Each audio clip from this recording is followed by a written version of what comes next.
Hello friends, welcome to Geetha Samsara Sante. ಇನ್ನು ನೀವು ಬಿಳಿ ಕೂದಲಿಗೆ ಹೆದರೋ ಅವಶ್ಯಕತೆ ಇಲ್ಲ. ನಿಮಗೆ ಎಷ್ಟೇ ಬಿಳಿ ಕೂದಲಾಗಿದ್ರೂ ಕೂಡ ಕಪ್ಪಾಗಿಸ್ಕೊಳ್ಬೋದು. ಅದರಲ್ಲೂ ಚಿಕ್ಕ ವಯಸ್ಸಿನಲ್ಲಿ ಬಿಳಿ ಕೂದಲಾಗಿದ್ರೂ ಕೂಡ ಅದು ಕೂಡ ಕಪ್ಪಾಗತ್ತೆ. ಈ ನ್ಯಾಚುರಲ್ ಆದಂಥ ಹೇರ್ ಡೈನ ಲೇಡೀಸ್ ಒಂದೇ ಅಲ್ಲ, ಜೆಂಟ್ಸ್ ಕೂಡ ಅಪ್ಲೈ ಮಾಡ್ಕೊಳ್ಬೋದು. ಅದಲ್ಲದೆ ಚಿಕ್ಕ ಮಕ್ಕಳಿಗೆ ಕೂಡ ನೀವು ಅಪ್ಲೈ ಮಾಡ್ಬೋದು. ಇವಾಗಂತೂ ಚಿಕ್ಕ ವಯಸ್ಸಿನಲ್ಲೇ ಮಕ್ಕಳಿಗೆ ಕೂಡ ತುಂಬಾ ವೈಟ್ ಹೇರ್ ಆಗ್ತಾ ಇರುತ್ತೆ. ಪಾಪ ಸ್ಕೂಲಿಗೆ ಹೋಗ್ಲಿಕ್ಕೆ ಕೂಡ ಅವಕ್ಕೆ ಒಂಥರ ಮುಜುಗರ ಆಗ್ತಾ ಇರುತ್ತೆ. ಅಂಥ ಮಕ್ಕಳಿಗೆ ನೀವು ಈ ಮನೆಮದ್ದನ್ನು, ಈ ಹೆರಡೆಯನ್ನು ನೀವು ಅಪ್ಲೈ ಮಾಡ್ಬೋದು. ಮಕ್ಕಳ ಕೂದಲು ಕೂಡ ಬಿಳಿ ಇದ್ದಿದ್ದು ಕಪ್ಪಾಗತ್ತೆ. ಇದು ನಮ್ಮ ಹೇರನ್ನು ಬ್ಲ್ಯಾಕ್ ಮಾಡೋದಲ್ಲದೆ ನಮ್ಮ ಕೂದಲಿಗೆ ಸಂಬಂಧಪಟ್ಟ ಯಾವುದೇ ರೀತಿಯ ಸಮಸ್ಯೆ ಇದ್ದರೂ ಕೂಡ ಅದನ್ನೆಲ್ಲ ಕಡಿಮೆ ಮಾಡುತ್ತೆ. ಹಾಗಾದರೆ ಬನ್ನಿ ಈ ಮನೆಮದ್ದು ಹೇಗೆ ಮಾಡೋದು ಅಂತ ನೋಡೋಣ. ಅದಕ್ಕೂ ಮೊದಲು hello friends, welcome to Geetha Samsara Sante. ನೀವು ಇದೇ ರೀತಿಯ ವಿಡಿಯೋಗಳಿಗಾಗಿ ಕಾಯ್ತಾ ಇದ್ರಾ? ಹಾಗಾದರೆ ಒಂದು ಲೈಕ್ ಕೊಡೋದಂತೂ ಮರಲೇಬೇಡಿ ಫ್ರೆಂಡ್ಸ್. ಜೊತೆಗೆ ಯಾರು ನನ್ನ ಚಾನಲ್ನ ಇನ್ನೂ ಸಬ್ಸ್ಕ್ರೈಬ್ ಮಾಡ್ಕೊಂಡಿಲ್ಲ, ಪ್ಲೀಸ್ ಇವಾಗಲೇ ನನ್ನ ಚಾನಲ್ನ ಸಬ್ಸ್ಕ್ರೈಬ್ ಮಾಡ್ಕೊಳ್ಳಿ. ಮತ್ತು ತುಂಬ ಜನ ನನಗೆ ಕಮೆಂಟ್ಸಲ್ಲಿ ಕೇಳ್ತಾ ಇದ್ರಿ, ನಿಮ್ಮ ವಿಡಿಯೋಗಳು ನಮಗೆ ನೋಟಿಫಿಕೇಷನ್ ಸಿಗ್ತಾ ಇಲ್ಲ ಅಂತ ಹೇಳಿ.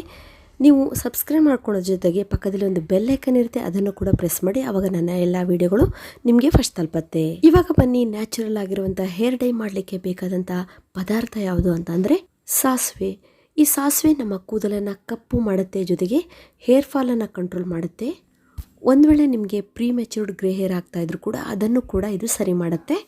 ನೆಕ್ಸ್ಟ್ ನಾವು ಎರಡನೇ ಪದಾರ್ಥ ಅಂದರೆ ಕರಿಬೇವಿನ ಎಲೆನ ತಗೊಳ್ಳೋಣ. ನೋಡಿ, ಕರಿ ಲೀವ್ಸ್. ಈ ಕರಿ ಲೀವ್ಸ್ ಅಂತೂ ನಮ್ಮ ಹೇರ್ ಗ್ರೋತಿಗೆ ತುಂಬಾ ಒಳ್ಳೆಯದು. ಇದರಲ್ಲಿರುವಂತಹ ಐರನ್ ಅಂಶ ಇದೆಯಲ್ಲ, ಇದು ಬಿಳಿ ಕೂದಲನ್ನು ಕಪ್ಪಾಗಿಸೋಕ್ಕೆ ತುಂಬಾ ಒಳ್ಳೆಯದು. ನೋಡಿ, ಇಲ್ಲಿ ನಾನು ಫ್ರೆಶ್ ಆದಂಥ ಕರಿಬೇವಿನ ಎಲೆಯನ್ನು ತಗೊಳ್ತಾ ಇದ್ದೀನಿ. ಒಂದು ವೇಳೆ ಕರಿಬೇವಿನ ಎಲೆ ಒಣಗಿದ್ರೂ ಪರವಾಗಿಲ್ಲ, ಅದನ್ನು ಬೇಕಾದರೂ ನೀವು ಯೂಸ್ ಮಾಡ್ಬೋದು. ಇವಾಗ ನಾವು ಈ ಕರಿಬೇವಿನ ಎಲೆಗಳನ್ನು ಮಿಕ್ಸಿ ಜಾರಿಗೆ ಹಾಕ್ಕೊಳ್ಳೋಣ. ನೋಡಿ, ನೆಕ್ಸ್ಟ್ ನಾವು ಇದಕ್ಕೆ ಮೂರನೇ ಇಂಗ್ರೀಡಿಯೆಂಟ್ಸ್ ಅಂದರೆ ಮೆಂತೆ ಕಾಳನ್ನು ತಗೊಳ್ಳೋಣ. ಮೆಂತೆ ಕಾಳಂತೂ ಎಲ್ಲರಿಗೂ ಗೊತ್ತಿದೆ, ನಮ್ಮ ಕೂದಲ ಬೆಳವಣಿಗೆಗೆ ಎಷ್ಟು ಒಳ್ಳೆಯದು ಅಂತ ಹೇಳಿ. ಇದು ಹೇರ್ ಗ್ರೋತಿಗೆ ಒಂದೇ ಅಲ್ಲ, ನಮ್ಮ ಸ್ಕ್ಯಾಲ್ಪ್ ಹೆಲ್ತಿಗೆ ಕೂಡ ಇದು ತುಂಬಾ ಒಳ್ಳೆಯದು. ಕೂದಲನ್ನು ಬುಡದಿಂದನೇ ಕಪ್ಪಾಗಿಸೋಕ್ಕೆ ಈ ಮೆಂತೆ ತುಂಬ ಹೆಲ್ಪ್ ಮಾಡುತ್ತೆ. ಇಲ್ಲಿ ನಾನು 2 ಸ್ಪೂನ್ ಆಗುವಷ್ಟು ಮೆಂತೆ ಕಾಳನ್ನು ತಗೊಳ್ತಾ ಇದ್ದೀನಿ. ನೋಡಿ, ಈ ಮೆಂತೆನೇನು ಹುರಿಯೋದು ಬೇಡ, ಏನು ಬೇಡ, ಫ್ರೆಶ್ ಆಗಿರುವಂತಹ ಮೆಂತೆ ಕಾಳನ್ನು ನೀವು ತೊಗೊಂಡ್ರೆ ಸಾಕಾಗತ್ತೆ. ನೆಕ್ಸ್ಟ್ ನಾವು ಇದಕ್ಕೆ ಕಲೋಂಜಿ ಸೀಡ್ಸ್ ತಗೊಳ್ಳೋಣ. ಕಲೋಂಜಿ ಸೀಡ್ಸ್ ಅಂದರೆ ಕಪ್ಪು ಜೀರಿಗೆ ಅಂತ ಹೇಳಿ ಕರೀತಾರೆ. ಇದು ನಿಮಗೆ ಆಯುರ್ವೇದಿಕ್ ಶಾಪಲ್ಲಿ ಸಿಗುತ್ತೆ, ನೀವು ಒಂದ್ಸಲ ಸರ್ಚ್ ಮಾಡಿ. ಈ ಕಲೋಂಜಿ ಸೀಡ್ಸ್ ಅಂತೂ ನಮ್ಮ ಕೂದಲು ಕಪ್ಪಾಗಲಿಕ್ಕೆ ತುಂಬಾ ಒಳ್ಳೆಯದು. ಒಂದು ಕೂದಲಿಗೆ ಒಂದು ಒಳ್ಳೆಯ ಕಪ್ಪು ಕಡುಕಪ್ಪು ಬಣ್ಣವನ್ನು ಇದು ಕೊಡುತ್ತೆ. ಇಲ್ಲಿ ನಾನು ಕಲೋಂಜಿ ಸೀಡ್ಸನ್ನು 2 ಸ್ಪೂನ್ ಆಗೋಷ್ಟು ತೊಗೊಳ್ತಾ ಇದ್ದೀನಿ. ನೀವು ವಿಡಿಯೋ ನೋಡಿದ ತಕ್ಷಣ ಕಲೋಂಜಿ ಸೀಡ್ಸ್ ಅಂದರೆ ಏನು, ಕಪ್ಪು ಜೀರಿಗೆ ಅಂದರೆ ಏನು ಅಂತ ಕೇಳ್ತೀರಾ. ನೀವು ಒಂದ್ಸಲ ಸರ್ಚ್ ಮಾಡಿ, ಗೂಗಲ್ ಸರ್ಚ್ ಮಾಡಿ, ಇಲ್ಲ ನಿಮ್ಮ ಹತ್ತಿರದ ಆಯುರ್ವೇದಿಕ್ ಶಾಪಲ್ಲಿ ಹೋಗಿ, ಸೂಪರ್ ಮಾರ್ಕೆಟ್ ಇದ್ದರೆ ಅಲ್ಲಿ ಹೋಗಿ ನೋಡಿ. ಕಲೋಂಜಿ ಸೀಡ್ಸ್ ಸಿಗತ್ತೆ. ನೀವು ಆನ್ಲೈನಲ್ಲಿ ಬೇಕಾದರೂ ತರಿಸ್ಕೊಳ್ಬೋದು. ಬೇಕಾದರೆ ನಿಮಗೆ ಅದರ ಲಿಂಕನ್ನು ಬೇಕಾದರೆ ನಾನು ಕೆಳಗಡೆ ಡಿಸ್ಕ್ರಿಪ್ಷನ್ ಬಾಕ್ಸಲ್ಲಿ ಕೊಟ್ಟಿರ್ತೀನಿ. ಇವಾಗ ನೋಡಿ, ಈ 3 ಪದಾರ್ಥಗಳನ್ನು ನಾವು ಚೆನ್ನಾಗಿ ನೈಸಾಗಿ ಪೌಡ್ರ್ ಥರ ಮಾಡ್ಕೊಳ್ಬೇಕು. ನೋಡಿ, ಚಿಕ್ಕ ಮಿಕ್ಸಿ ಜಾರಿಗೆ ಹಾಕ್ಕೊಳ್ಳಿ, ಚೆನ್ನಾಗಿ ಅದು ಪೌಡರ್ ಥರ ಆಗುತ್ತೆ. ಇಲ್ಲಿ ನಾನು ಸಾಸಿವೆನ 3 ಸ್ಪೂನ್ ತೊಗೊಂಡಿದ್ದೀನಿ. ಈ ಸಾಸಿವೆನ ಸ್ವಲ್ಪ ಫ್ರೈ ಮಾಡ್ಕೊಳ್ಳೋಣ. ಅಂದರೆ ನಾನಿಲ್ಲಿ ಕಬ್ಬಿಣದ ಬಾಣಲಿ ತೊಗೊಂಡಿದ್ದೀನಿ. ನೀವು ಯಾವುದಾದ್ರೂ ಫ್ರೈಯಿಂಗ್ ಪ್ಯಾನ್ ಇದ್ದರೂ ಅದನ್ನು ಬೇಕಾದರೆ ಯೂಸ್ ಮಾಡ್ಕೊಳ್ಬೋದು.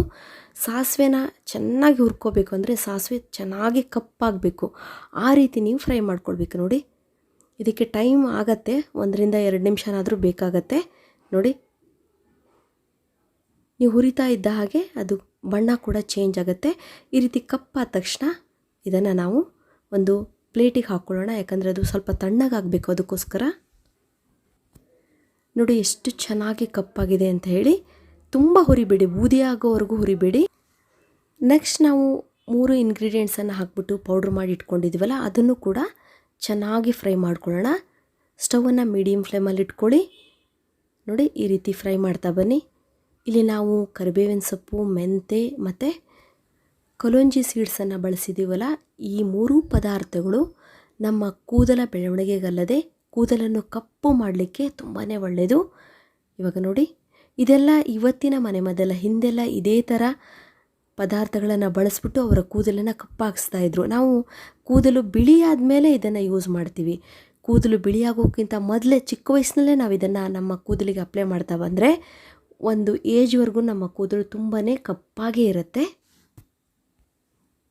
ಇವಾಗಂತೂ ಚಿಕ್ಕ ಚಿಕ್ಕ ಮಕ್ಕಳಲ್ಲೂ ಕೂಡ ಬಿಳಿ ಕೂದಲನ್ನು ನಾವು ನೋಡ್ತಾ ಇದ್ದೀವಿ. ನೋಡಿ, ಸ್ವಲ್ಪ ಇದು ತಣ್ಣಗಾಗಲಿ. ಇವಾಗ ಇದು ತಣ್ಣಗಾಗಿದೆ. ಇದನ್ನು ನಾವು ಮಿಕ್ಸಿ ಜಾರಿಗೆ ಹಾಕ್ಕೊಂಡ್ಬಿಟ್ಟು ಚೆನ್ನಾಗಿ ಪೌಡರ್ ಮಾಡ್ಕೊಳ್ಳೋಣ. ನೈಸಾಗಿ ಪೌಡ್ರ್ ಆಗತ್ತಿದು. ನೋಡಿ, ಈ ರೀತಿ ನೀವು ತಣ್ಣಗಾದ್ಮೇಲೆ ಮಿಕ್ಸಿ ಜಾರಿಗೆ ಹಾಕ್ಕೊಂಡು ನೈಸಾದಂಥ ಪೌಡ್ರ್ ತಯಾರಿ ಮಾಡ್ಕೊಳ್ಳಿ. ನೋಡಿ, ಎಷ್ಟು ಒಳ್ಳೆಯದಾದಂಥ ಒಂದು ಪುಡಿ ತಯಾರಾಗಿದೆ. ಇದು ನಮ್ಮ ಕೂದಲ ಬೆಳವಣಿಗೆಗೆ ತುಂಬಾ ಒಳ್ಳೆಯದು. ನಾನು ಆಲ್ರೆಡಿ ಒಂದು ಬಾಟಲ್ ಮಾಡಿ ಇಟ್ಕೊಂಡಿದ್ದೆ, ಅದಾಗಲೇ ಖಾಲಿಯಾಗಿದೆ. ನೋಡಿ, ಈಗ ಇದನ್ನು ಅದೇ ಬಾಟಲಿಗೆ ನಾನು ಹಾಕ್ಕೊಳ್ತಾ ಇದ್ದೀನಿ. ಇದನ್ನು ಹೇಗೆ ಅಪ್ಲೈ ಮಾಡ್ಕೋಬೇಕು, ಇನ್ಸ್ಟೆಂಟಾಗಿ ನಾವು ಯೂಸ್ ಮಾಡ್ಬೋದಾ ಅನ್ನೋದ್ರ ಬಗ್ಗೆ ನಿಮಗೆ ವಿಡಿಯೋ ಎಂಡಲ್ಲೇ ಹೇಳ್ತೀನಿ. ತುಂಬಾ ಅದ್ಭುತವಾಗಿ ಕೆಲಸ ಮಾಡುತ್ತೆ ಫ್ರೆಂಡ್ಸ್. ಅದಲ್ಲದೆ ಮುಖ್ಯವಾಗಿ ಇದನ್ನು ಪುರುಷರು ಕೂಡ ಬಳಸ್ಬೋದು. ನೀವು ಇದನ್ನು ಒಂದು ಸಲ ಮಾಡಿಟ್ಕೊಂಡ್ರೆ ಒಂದು 6 ಮಂತ್ಸ್ವರೆಗೂ ಆರಾಮಾಗಿ ಇದನ್ನು ಯೂಸ್ ಮಾಡ್ಬೋದು. ನೋಡಿ, ಈ ಥರ ಒಂದು ಏರ್ ಟೈಟ್ ಕಂಟೈನರಿಗೆ ಹಾಕಿಟ್ಕೊಳ್ಳಿ. ಇಲ್ಲಿ ನಾನು ನಿಮಗೆ ತೋರಿಸ್ಲಿಕ್ಕೋಸ್ಕರ 1 ಸ್ಪೂನ್ ಯೂಸ್ ಮಾಡ್ತಾಯಿದ್ದೀನಿ. ನೋಡಿ, ನಾನು ಒಂದು ಬೌಲಿಗೆ 1 ಸ್ಪೂನ್ ಆಗುವಷ್ಟು ಈ ಹೇರ್ ಡೈ ಪೌಡ್ರನ್ನ ಹಾಕ್ಕೊಳ್ತಾ ಇದ್ದೀನಿ. ಅದರಲ್ಲೂ ನ್ಯಾಚುರಲ್ ಆಗಿರುವಂಥ ಹೇರ್ ಡೈ ಪೌಡರ್. ಇದಕ್ಕೆ ನಾನಿಲ್ಲಿ ಕೊಬ್ಬರಿ ಎಣ್ಣೆನ ಆ್ಯಡ್ ಮಾಡ್ತಾಯಿದ್ದೀನಿ. ಅಂದರೆ ನೀವು ಅಂದಾಜು ಮಾಡಿಕೊಂಡು ಕೊಬ್ಬರಿ ಎಣ್ಣೆ ಹಾಕ್ಕೊಳ್ಳಿ. ಅಂದರೆ ಮಿನಿಮಮ್ 1 ಸ್ಪೂನಿಗೆ ಒಂದು ಅರ್ಧ ಸ್ಪೂನ್ ಆಗೋಷ್ಟು ಕೊಬ್ಬರಿ ಎಣ್ಣೆ ಆದರೆ ಸಾಕಾಗತ್ತೆ. ನೋಡಿ, ತುಂಬ ಜಾಸ್ತಿ ಎಣ್ಣೆ ಹಾಕ್ಕೊಂಬೇಡಿ. ಈ ಥರ ಕನ್ಸಿಸ್ಟೆನ್ಸಿಲಿ ನಿಮ್ಮ ನ್ಯಾಚುರಲ್ ಆದಂಥ ಹೇರ್ ಡೈ ತಯಾರಾಗಬೇಕು. ನೋಡಿ, ಈ ಥರ ತುಂಬ ನೀರಾದ್ರೂ ಅದು ಸ್ವಲ್ಪ ಇಳಿಯುತ್ತೆ. ಅದಕ್ಕೋಸ್ಕರ ಕರೆಕ್ಟಾಗಿ ನಾವು ಇದನ್ನು ತಯಾರಿ ಮಾಡಿಕೊಳ್ಬೇಕು. ನೀವು ಇದಕ್ಕೆ ಇಡೀ ತಲೆಗೂ ಅಪ್ಲೈ ಮಾಡೋದಾದರೆ 1 ಸ್ಪೂನ್ ಸಾಕೋಗೋದಿಲ್ಲ. 3 ಸ್ಪೂನಷ್ಟು ಅಂದರೆ ಟೀ ಸ್ಪೂನಷ್ಟು ನೀವು ಈ ಪೌಡರನ್ನು ಇದಕ್ಕೆ ಸೇರಿಸ್ಕೊಳ್ಬೇಕು.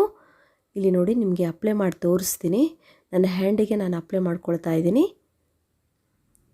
ಎಷ್ಟು ಚೆನ್ನಾಗಿ ಕಪ್ಪಾಗತ್ತೆ ಅಂದರೆ ನಿಮಗೆ ನಂಬೋಕ್ಕೆ ಆಗೋದಿಲ್ಲ, ಅಷ್ಟು ಒಳ್ಳೆ ರಿಸಲ್ಟ್ ಸಿಗುತ್ತೆ ಫ್ರೆಂಡ್ಸ್. ನಾನು ನಿಮಗೆ ಲೈವ್ ಆಗಿ ನೋಡಿ ನೀರಿನಿಂದ ತೊಳೆದು ಕೂಡ ತೋರಿಸ್ತಾ ಇದ್ದೀನಿ. ನೋಡಿ, ನೀರು ಬಿದ್ದರೂ ಕೂಡ ಆ ಕಲರ್ ಹೋಗೋದಿಲ್ಲ, ಕಪ್ಪು ಹಾಗೆ ಉಳಿದಿರುತ್ತೆ. ಅಷ್ಟು ನ್ಯಾಚುರಲ್ ಆಗಿದೆ. ಯಾವುದೇ ರೀತಿಯ ಸೈಡ್ ಎಫೆಕ್ಟ್ ಇರೋದಿಲ್ಲ. ನಾವು ಮಾರ್ಕೆಟಿಂದ ತಂದಂಥ ಹೇರ್ ಡೈನ ತಲೆ ಕೂದಲಿಗೆ ಅಪ್ಲೈ ಮಾಡಿದರೆ ಹೇರ್ ಫಾಲ್ ಜಾಸ್ತಿ ಆಗುತ್ತೆ. ಅದ್ರ ಜೊತೆಗೆ ಮತ್ತು ನಮ್ಮ ಸ್ಕ್ಯಾಲ್ಪಲ್ಲಿ ಹಲವಾರು ರೀತಿಯ ಸಮಸ್ಯೆಗಳು ಉಂಟಾಗತ್ತೆ. ಇವಾಗ ನೋಡಿ, ನನ್ನ ಕೂದಲಿಗೆ ನಾನು ಅಪ್ಲೈ ಮಾಡ್ತಾ ಇದ್ದೀನಿ. ಈ ರೀತಿ ನೀವು ಚೆನ್ನಾಗಿ ನಿಮ್ಮ ಕೂದಲ ಬುಡಕ್ಕೆ ಬೇಕಾದರೆ ತಾಗಿದ್ರೂ ಏನೂ ಪ್ರಾಬ್ಲಮ್ ಇಲ್ಲ. ಬರೀ ಹೇರಿಗೊಂದೇ ಅಪ್ಲೈ ಮಾಡಬೇಕು ಅಂತಿಲ್ಲ, ಕೂದಲು ಬುಡಕ್ಕೂ ಇದನ್ನು ನೀಟಾಗಿ ನೀವು ಅಪ್ಲೈ ಮಾಡ್ಕೊಳ್ಳಿ. ಇಡೀ ತಲೆ ಕೂದಲಿಗೂ ಚೆನ್ನಾಗಿ ಅಪ್ಲೈ ಮಾಡ್ಕೊಳ್ಳಿ. ಹೀಗೆ ಅಪ್ಲೈ ಮಾಡಿದ ಮೇಲೆ 2 ಗಂಟೆ ಹಾಗೇ ತಲೆಯಲ್ಲಿ ಇರಲಿ. ಸಾಧ್ಯವಾದರೆ ನಿಮ್ಗೆ ಟೈಮ್ ಇದ್ದರೆ ಬೇಕಾದರೆ ಒಂದು 3-4 ಗಂಟೆ ಹಾಗೆ ಇಟ್ಕೊಳ್ಳಿ. ಆಮೇಲೆ ಆ ದಿನ ನೀವು ತಣ್ಣೀರಿನಿಂದ ನೋಡಿ ಹೇರ್ ವಾಶ್ ಮಾಡ್ಕೊಳ್ಳಿ. ಈ ರೀತಿ ಯಾವುದೇ ರೀತಿಯ ಶಾಂಪನ್ನು ಯೂಸ್ ಮಾಡೋಕ್ಕೆ ಹೋಗಬೇಡಿ.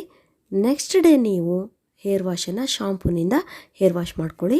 ಇನ್ನು ಈ ನ್ಯಾಚುರಲ್ ಆದಂಥ ಹೇರ್ ಡೈನ ನಾವು ಇನ್ಸ್ಟೆಂಟಾಗೂ ಕೂಡ ಯೂಸ್ ಮಾಡ್ಬೋದು. ಅಂದರೆ ಫಂಕ್ಷನ್ ಪಾರ್ಟಿಗೆ ಎಲ್ಲೋ ಅರ್ಜೆಂಟ್ ನಾವು ಹೊರಗಡೆ ಹೋಗಬೇಕಾಗಿರುತ್ತೆ, ನಮಗೆ ಹೇರ್ ಡೈ ಮಾಡ್ಕೊಂಡಿಲ್ಲ ಅಂತ ಅಂದರೆ ನೀವು ಸ್ವಲ್ಪ ನಿಮಗೆ ಎಲ್ಲೆಲ್ಲಿ ವೈಟ್ ಹೇರ್ ಆಗಿದೆ ಅಲ್ಲೆಲ್ಲ ನೀವು ಇದನ್ನು ಅಪ್ಲೈ ಮಾಡ್ಕೊಳ್ಬೋದು.